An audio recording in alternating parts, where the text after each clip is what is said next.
The day I had a miscarriage, on that day, my husband's first love was giving birth, and he went to be her midwife.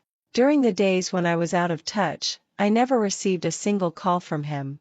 It was not until I brought up divorce with him that he said, "Gianna, I'm sorry. Can we not get divorced? But my name isn't Gianna. Gianna is the woman he loves." On the day I had a miscarriage, I called Oliver countless times, but no one answered. It was not until the next day that I finally got through on the first call. Before I could even say a word, a woman's voice came from the other end of the phone. She said, "Oliver, it hurts so much," and then came his voice soothing her in a low voice. His voice was very soft, and I could just barely hear it on my end. In just a few seconds, he hung up the phone. At that moment, it felt as if my heart was tightly grasped by a big hand. I was so suffocated that I could hardly breathe. What happened during that day and night was truly dramatic. I had originally made an appointment with Oliver to go to my father's house together, but I couldn't get through to his phone until I had someone check his location. When I found him, he was outside the delivery room, with beads of sweat on his forehead. He looked like a father waiting for the birth of his newborn.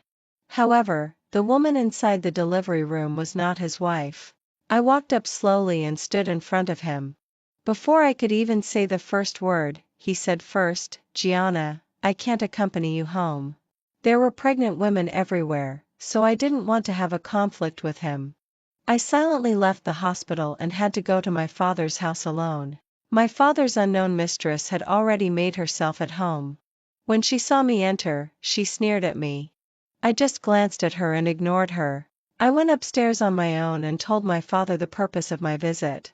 But he said to me, "A married daughter is like water poured out. There's no reason for you to come back to your parents' home to ask for money."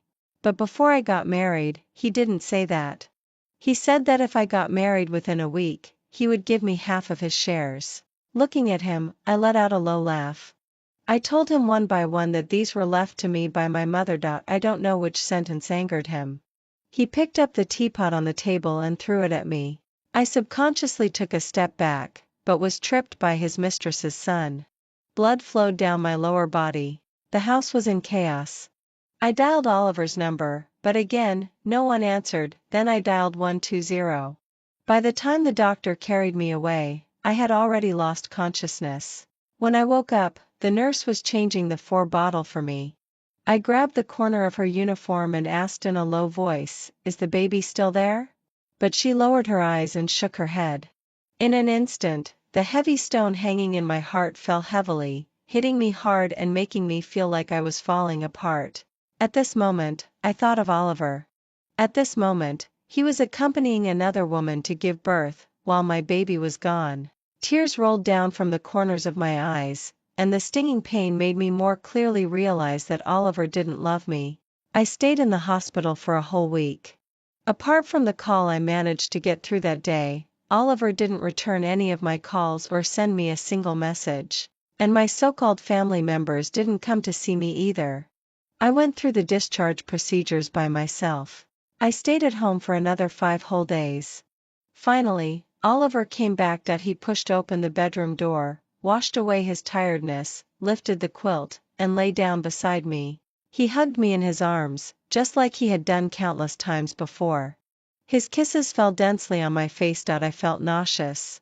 I pushed him away with my hand and ran to the bathroom. I bent over the toilet and kept retching. The whole room was silent without a single sound. Oliver went outside to pour a glass of water at some point. But when I thought that these were the hands that had served another woman, I felt sick. I didn't take the water from his hand.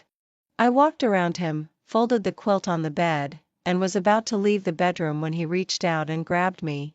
He asked me, "Gianna, what are you fussing about?"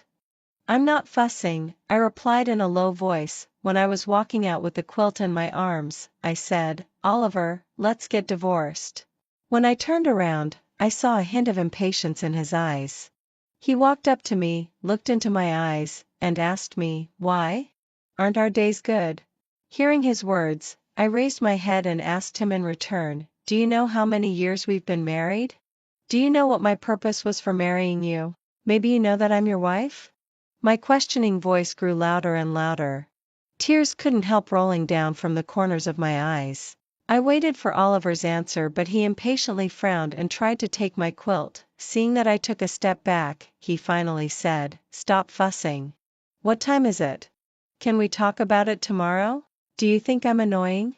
Am I the one who makes you so tired?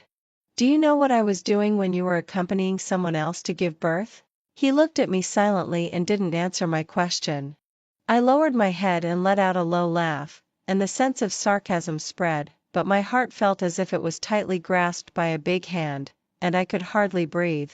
I stopped looking at him and walked out of the bedroom on my own.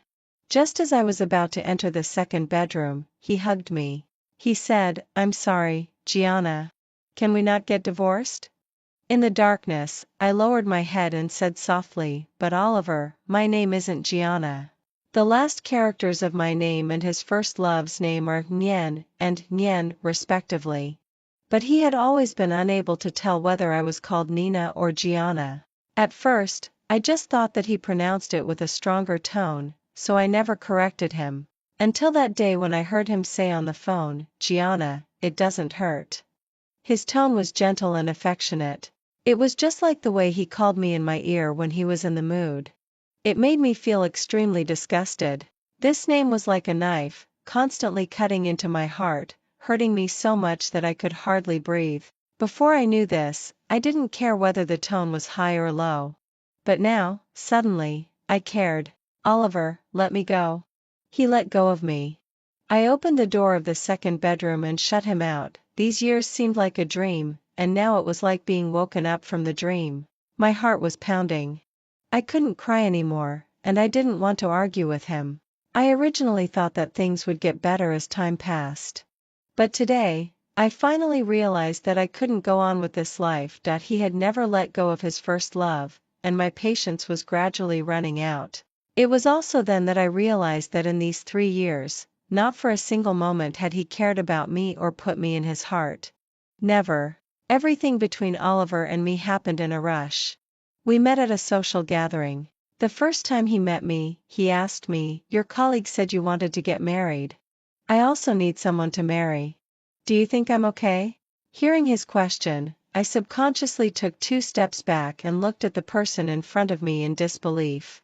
Oliver didn't know me, but I knew him. We went to the same junior high school and high school that he was always the top student on the honor roll. And I was separated from him by thousands of students. To me, he was an unreachable existence. I looked up at him and asked in a low voice, "Why me?" "Because you look so obedient," he said. I thought "obedient" was a compliment at first. It was only after marriage that I realized that he meant I was easy to control. On the 7th day after we met, we went to the Civil Affairs Bureau to get our marriage certificate. Every moment after marriage, I hoped that he would ask me why I got married so quickly. But he never did. He hardly ever came home. During festivals, I was always the one who carried things to visit his mother alone. And whenever his mother saw me, she always urged me to have a baby. I tried to talk to Oliver about it, and he said, "It's not the right time yet. Let's wait." I originally thought that he didn't like children.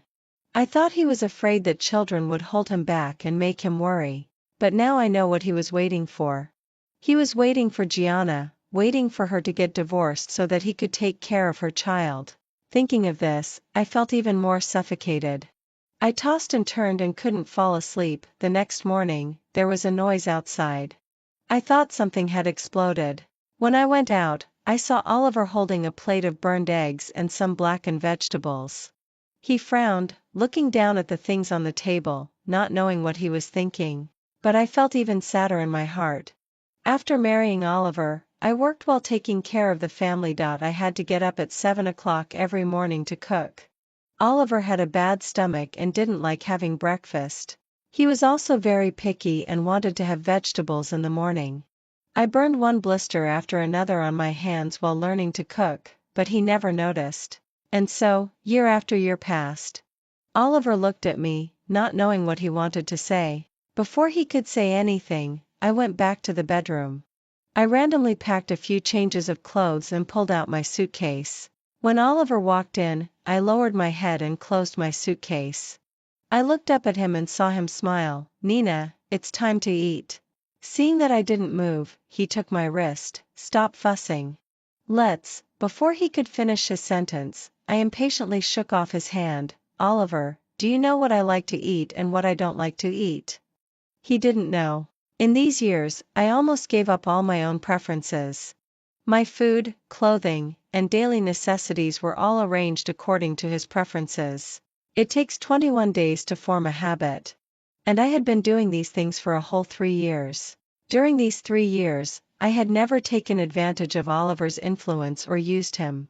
But he still didn't understand why I got married to him so readily. I took a step back to distance myself from him. There was no emotion in my eyes.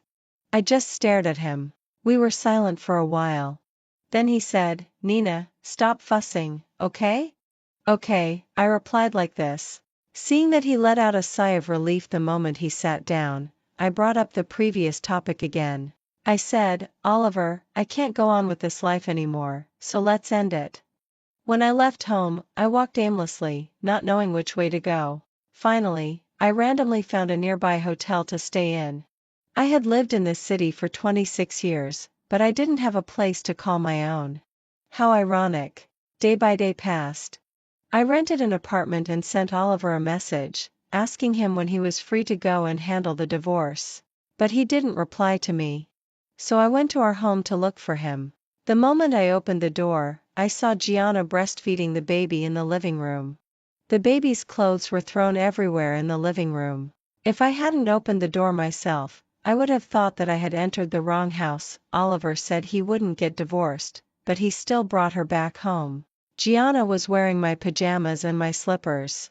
Even the cup on the coffee table was the one I usually used. At this moment, I was so disgusted that I couldn't say a word.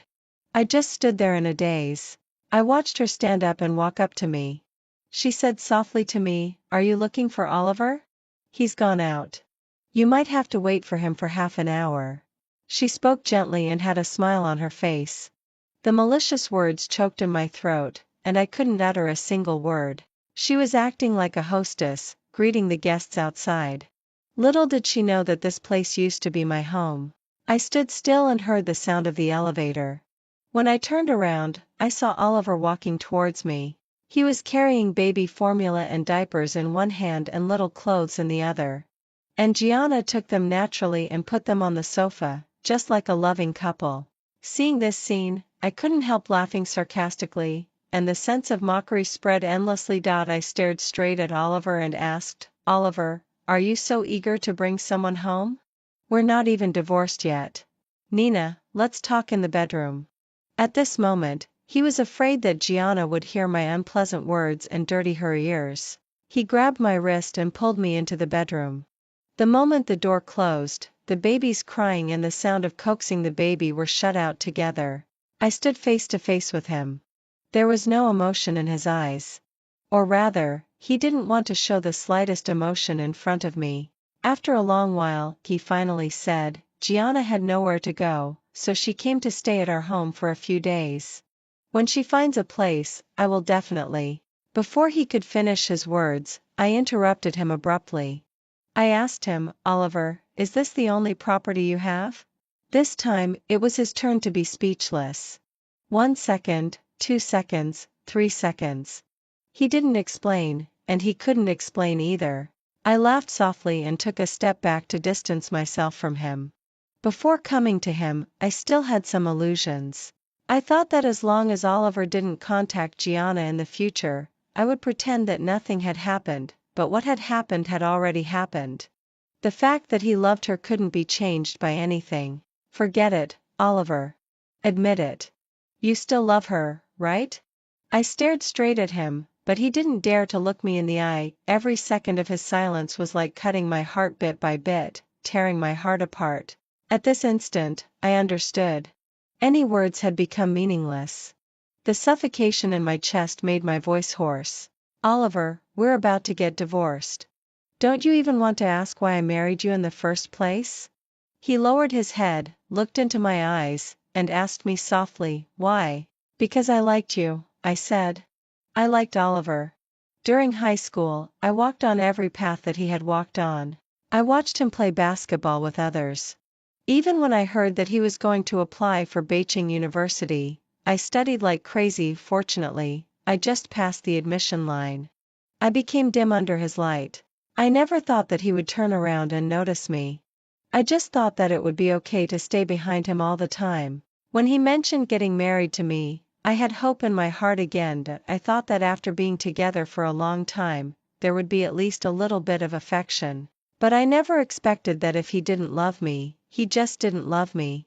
No matter how long we were together, it couldn't be changed. He was full of Gianna in his heart and eyes. Even though Gianna had been married to someone else before, and even though the child in her arms was someone else's, he could treat the child as his own. I opened the wardrobe and saw that it was filled with children's clothes. Oliver was so kind to Gianna's child, and my child, who didn't even take shape and was gone, was like a sacrifice, buried with their love. I rummaged through the clothes, and tears rolled down from the corners of my eyes. Oliver just stood behind me, silent and motionless. I pulled out the big suitcase, threw things into it, and then went to pack my jewelry and cosmetics. But there were no my skin care products on the table. Before I could turn around to ask Oliver, I heard a knock on the door. The woman outside said, "Oliver, I've run out of lotion. Could you go out and buy a bottle for me?" With a bang. It was like a huge stone hitting my heart. Without my permission, he gave my things to others on his own. So my things were so worthless. He tried to explain to me helplessly, but his explanation was so feeble. He said, she came in a hurry and didn't have time to buy it. I pretended that I didn't care, but tears fell first. Wiping away the tears, I turned around and asked Oliver, "Do you like children? Or do you only like Gianna's child?" He didn't answer and was silent again. But it didn't matter. What the answer was didn't matter that much anymore. I closed the suitcase, took out the divorce agreement from my bag, and put it on the table. "Sign it and then we'll go to the Civil Affairs Bureau sometime. Nina, I'll send Gianna away soon." Hearing him say this, I frowned impatiently. "It's your business with her. It has nothing to do with me." I pulled the suitcase and went out. Gianna was right outside the door. Seeing me, she smiled faintly. She walked forward, put her hand on Oliver's arm naturally, and said to him, "Oliver, I've run out of lotion. Could you buy a bottle for me?" He said, "Okay." Their conversation was too ordinary, which made me feel sick to my stomach.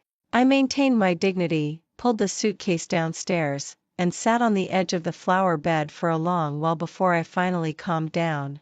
Oliver came downstairs with his car keys and asked me, "Do you need?" But before he could finish his words, I pulled the luggage and left the community. Yes, I didn't want to hear him talk.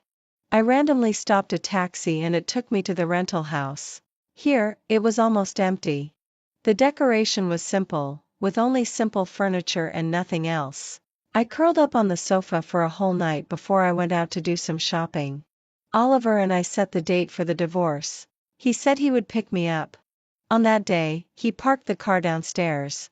I walked down slowly, watching him leaning against the car waiting for me. Just like when we first got married, we had to set up the image of a loving couple. So he picked me up and dropped me off at work every day. If I was slow in getting ready, he would go to the garage and wait for me first. Seeing me walking over from a distance, he would tell me, "Take it slow. You won't be late." Suppressing the pain in my heart, I walked towards him. Perhaps, this was our last goodbye. I sat in the passenger seat, and we were silent all the way. At the entrance of the Civil Affairs Bureau, he locked the car door and sat with me. I looked at him puzzled, and only heard him say, "Sit with me for a while, just 5 minutes." During these 5 minutes, only he asked me, "Will you regret it?" Hearing his question, I laughed and then replied, "Oliver, the thing I regret the most in my life is marrying you. It's the worst decision I've ever made. By marrying him, I got nothing. I was even willing to be his nanny for 3 years. He had power and wealth, but I never asked him to do anything for me. I also didn't use him to get anything, but I lost a child. My child was the most innocent kid in the world. The moment I got the divorce certificate, I just felt relieved. He sent me back. I took off the wedding ring on my hand and put it in the box that I had prepared long ago. I put it in his hand. Oliver, I'll give this back to you too. He stared at the ring box in his hand and suddenly his eyes turned red. At that moment, I just found it ridiculous. He hadn't loved me at all for so many years. What was he pretending now? I opened the car door and got out, walking towards the apartment building. But I saw him chasing after me and saying to me, "Nina, I'll leave that house for you. I'll move out." "No need, Oliver. I don't want it. I would never go to that place again in my life." Whenever I thought that Gianna had lived there, I felt uncomfortable. And what I needed was far more than just a house. It was the company in my father's hands. Back then, he tricked me into signing the share transfer agreement and then kicked me out of the company. I thought Oliver could help me, but he chose to ignore it. I curled up on the sofa, staring at the white wall in front of me. I clenched my fists tightly, and I didn't even notice that my nails had dug into my palms. Even if I had nothing, life had to go on. I didn't even know where to start to solve the current problems. Before I could react, I heard a knock on the door. The moment I opened the door, I thought I was hallucinating. It was Wells, who had grown up with me since childhood. It's just that he had been staying abroad and I didn't know how he came back. He looked at me with red eyes and didn't say a word. I took a step back to let him in and joked, "Did you come back specially to congratulate me when you knew I got divorced?" He looked around, and the anger in his eyes grew stronger. He asked me, "Where's Oliver?" I closed the door and replied casually, "Of course he's at his home. Where else could he be?" Wells was about to go and find him. I grabbed his wrist and shook my head. "Forget it. Don't make trouble. Don't cause me any more trouble. I'm begging you. Nina, why didn't you come to me when you were wronged? I can support you." The distress in his tone was obvious, and my nose felt sour and tears rolled down from the corners of my eyes. It was also this sentence that made me completely stunned on the spot. For so many years, he was the only one who said that he could support me. But I had long been used to being alone. Wells hugged me and said in a low voice, "I'm sorry. I shouldn't have shouted at you like that. Wells, it's my fault. I had been completely wrong from the very beginning." At the beginning, Wells said that my father was just fooling me. He told me not to listen. But I still believed it and chose to marry Oliver. At that time, across the phone screen, Wells said to me, "Nina, don't be silly. Oliver is a deep-minded person. You can't handle him." I said, "It doesn't matter. It's all about interests between us. There's no love." On the other side of the screen, he stared straight at me and was silent. He hung up the phone silently and sent me a text message. He knew that I liked Oliver, so he advised me to be careful again and again. But I still didn't listen and stepped into it. Finally, I fell into an abyss. Wells lived in the second bedroom and stayed with me all the time. He knew that I didn't have any money and didn't dare to use the sum left by my mother. So he helped me buy some household items. For so many years, he had taken good care of me, just like taking care of a sister. Wells got the news that someone in the Nina family was going to sell a part of their shares. Coincidentally, that person was an old friend of my mother. He helped me make an appointment and accompanied me to meet him. When I came out to touch up my makeup, I bumped into Gianna in the bathroom. She was startled when she saw me. Then she asked me, "Nina, do you know why Oliver hasn't loved you for so many years?" I stopped wiping my hands and looked back at her. Coincidentally, she was also looking at me through the mirror. She curved her lips and said with a light smile, "Because you're just a nanny and can't provide him with any emotional value, while I can." After she said this sentence, I couldn't help laughing. I took 2 steps forward, stood in front of her, and asked her in return, "What value can you provide him? An old and fading first love, or someone else's child?" Perhaps she didn't expect that I would be so aggressive. She was completely speechless. After about 3 seconds of silence, she said again, "You may not know that we bumped into you on the day you had a miscarriage, but Oliver." Before I could finish speaking, I heard a noise behind me. Turning around, I saw that Wells had punched Oliver in the face. Oliver staggered back before steadying himself. Seeing his clenched fist, I ran forward and stood in front of Wells. Oliver's fist landed just 2 centimeters behind me. His eyes were filled with disbelief. I looked back at him, then at Gianna standing not far away. I asked the question that had been stuck in my heart, Oliver, do you know what I was doing on the day you accompanied Gianna to give birth? He looked at me, his brows furrowing slightly, and replied, didn't you go to your father's place? I lowered my eyes, said yes, and then added, I not only went to my father's house, but I also had a miscarriage, while you were accompanying Gianna to give birth. Gianna said that you saw me at the hospital, so Oliver, ask yourself, why didn't you come to see me at that time?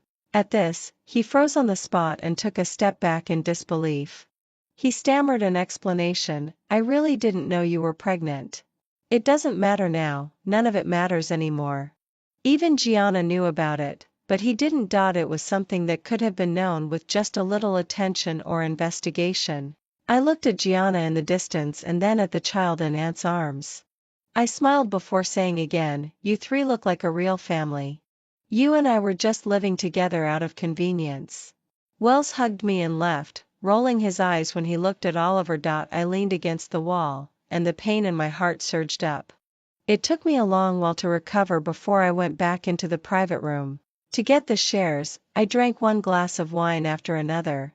Wells grabbed my hand and quietly advised me. But he couldn't stop me. This was something I had to get. When I was leaving, I was so drunk that I could hardly stand. Then I saw Oliver standing at the door waiting for me. Seeing me come out, he reached out and grabbed my wrist, while Wells grabbed my other hand. Oliver said to me, I'm sorry. I really didn't know. Nina, will you forgive me, please? I looked up at him with my somewhat unfocused eyes. I smiled faintly and said, Oliver, I'm too tired. So please, don't let me see you again. I beg you. Wells helped me leave. I didn't look back. I didn't look at Oliver again either. Because it didn't matter anymore. Everything that had happened before didn't matter anymore. Since that day, Oliver began to come to downstairs of my place every day and would sit there for a whole day and night. I watched him from upstairs. I had never seen him look so haggard in all these years. Wells teased me about it, but I didn't take it to heart and just went back to my room on my own. I didn't sleep well at night. Eventually, I went downstairs. Seeing me come down, he looked ecstatic. He began to say to me, I've sent Gianna away. Can it just be the two of us from now on? We can still have children. This made me laugh. I looked up at him. I didn't know what emotions were in his eyes. Perhaps he regretted accompanying Gianna to give birth, or perhaps he regretted not accompanying me to my father's house that day, or maybe he was just feeling sorry for the unborn child. But I didn't want to understand anymore. I took a step back and said, Oliver, don't come again. We're already divorced. He reached out to grab me. I dodged, and his hand froze in midair. I really loved you once, very much, but that was in the past.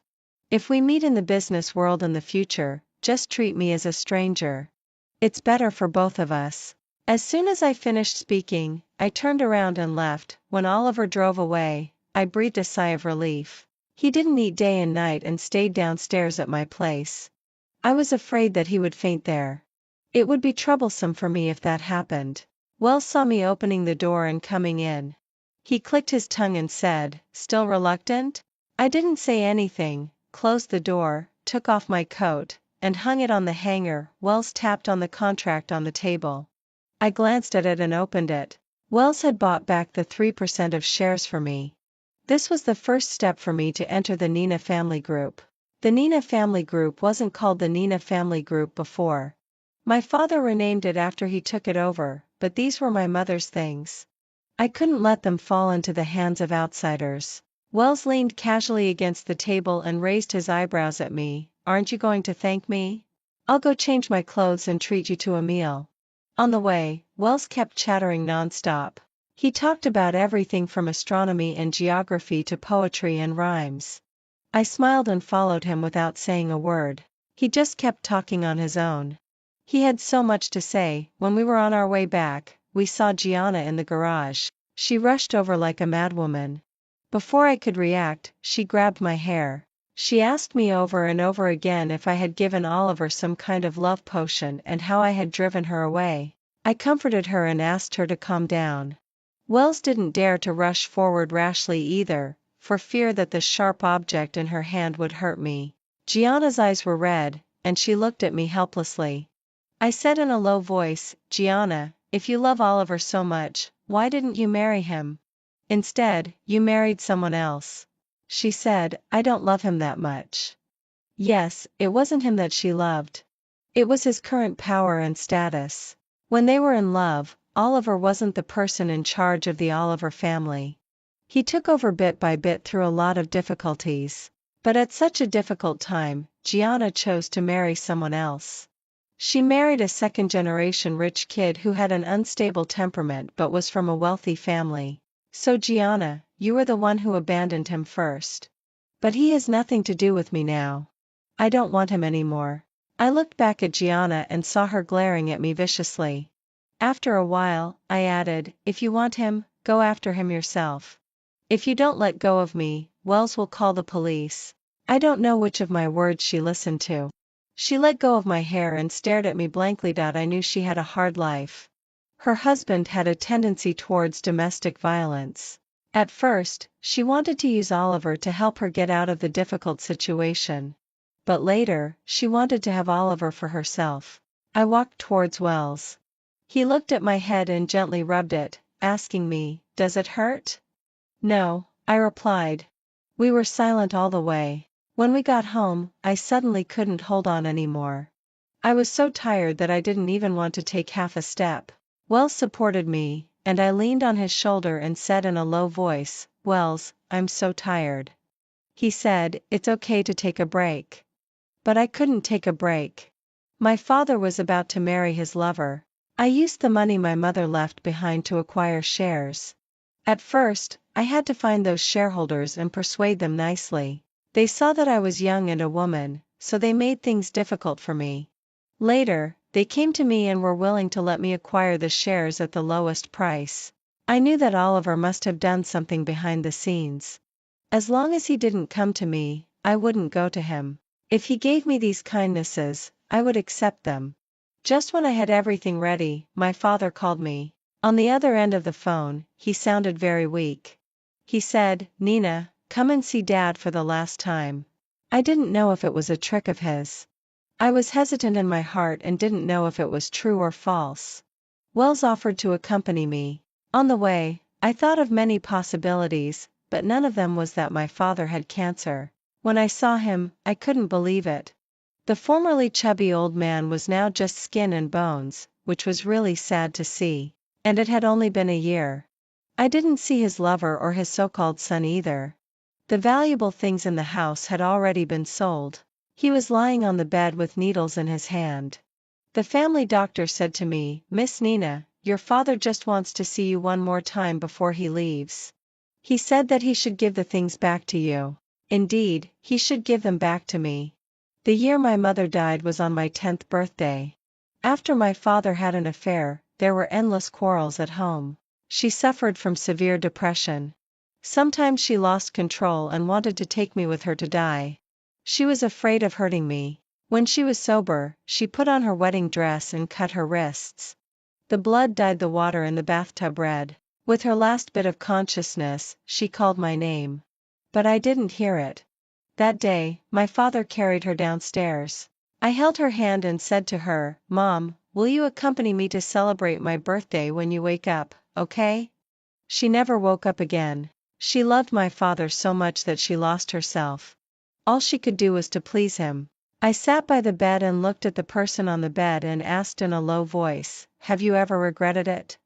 He said, "No, I can't regret." "Nina, Dad is going to see Mom." Hearing this, I suddenly smiled. The tears in my eyes burst out. I wiped them away, but they kept flowing. After a long while, I said in a low voice, "She doesn't want to see you. She hated you the most in her life. Don't go to find her and disturb her peace." Before I could finish speaking, I saw that he had already closed his eyes. In my memory, they had been in love. But as time passed, somehow they began to feel tired of each other. My mother complained that my father came home late at night. My father complained that my mother's cooking was too salty. They started quarreling over small things until my father had an affair. My mother had a miscarriage, and their relationship completely fell apart. Day after day, they finally grew tired of each other. When my mother was alive, she always said, "Nina, you must find a man who treats you well and marry him in the future. Don't love someone blindly like Mom did."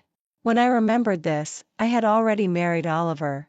So it turns out that being a love fool can be inherited. Thinking of this, I smiled and slowly stood up. I said to Wells, "Don't make an appointment with Elder Chen. My father has passed away. So everything will eventually return to the origin. I heard that after my father got sick, that woman only thought about getting more benefits. She started selling the valuable things in the house. She didn't take good care of him either. Besides, that child wasn't his. So he decided to give everything to me, thinking that it didn't matter who he left it to." When I heard the lawyer mention it, I couldn't help but smile wryly. The woman he had loved and cherished for so many years, the one he even wanted to give everything to, had a child with someone else.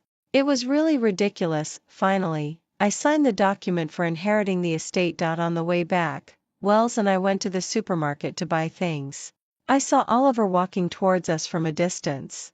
Wells put his arm around my waist, lowered his head and said in my ear, "Nina, don't move." Out of the corner of my eye, I saw that Oliver's eyes were red, his hands were clenched tightly, and he stood still on the spot. After 2 minutes, Wells let go of me and greeted Oliver. Oliver walked forward and grabbed my wrist. "Let's have a talk." I looked at Wells, hesitated in my heart, and finally nodded. The two of us stood in the silent stairwell without saying a word. Originally, I thought that if we continued to be silent like this, I might as well just turn around and leave. Before I could figure out how to leave gracefully, I heard Oliver ask, "Do I have no chance anymore?" I didn't answer, just looked at him. Once upon a time, I really liked him. That kind of liking surpassed my love for myself. However, that was in the past. I lowered my head and smiled gently, saying, "Oliver, those were all things in the past. Let bygones be bygones." The light in his eyes dimmed a little, and in the end, he just said, "Okay," in a hoarse voice. When I left, Wells was standing outside the door waiting for me. He seemed to breathe a sigh of relief when he saw me come out. He followed beside me without saying a word. He didn't say a single word in the car either. When we arrived at my home and I was about to get out of the car, he locked the car door. I turned around to look at him and asked him, "What's the matter? Would you consider being with me?" His straightforward question caught me off guard. I stared straight at him, trying to find a trace of joking on his face. After all, Wells had never been serious when he spoke since he was a child.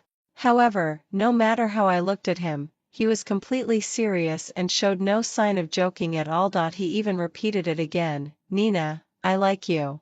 Would you consider being with me?" "I'm sorry," I lowered my eyes and said in a low voice. "We've known each other for over 20 years. I don't have any feelings for you that go beyond those of good friends." That's right. We had already known each other for 24 years. We'd known each other for such a long time.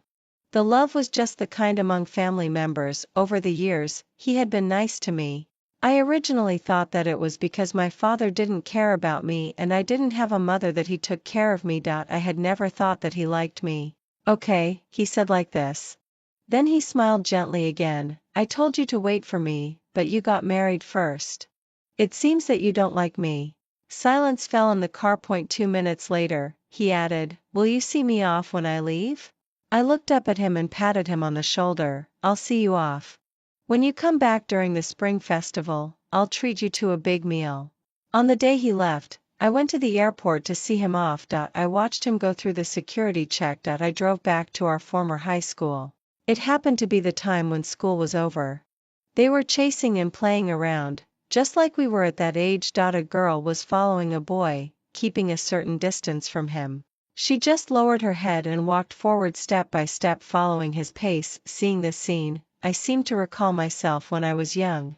I was probably like this back then too. I used to follow behind Oliver, not expecting him to turn around and look at me even once. Now that he was right beside me, I didn't chase after him anymore. Perhaps some people are doomed not to be together. Being together would be torture. Ding. The alarm clock rang. Love isn't everything in life. From now on, I should be careful in choosing how to live my life. Instead of going back to the past, I have to look forward and not look back. Both the things that can be let go and those that seem hard to let go will eventually pass.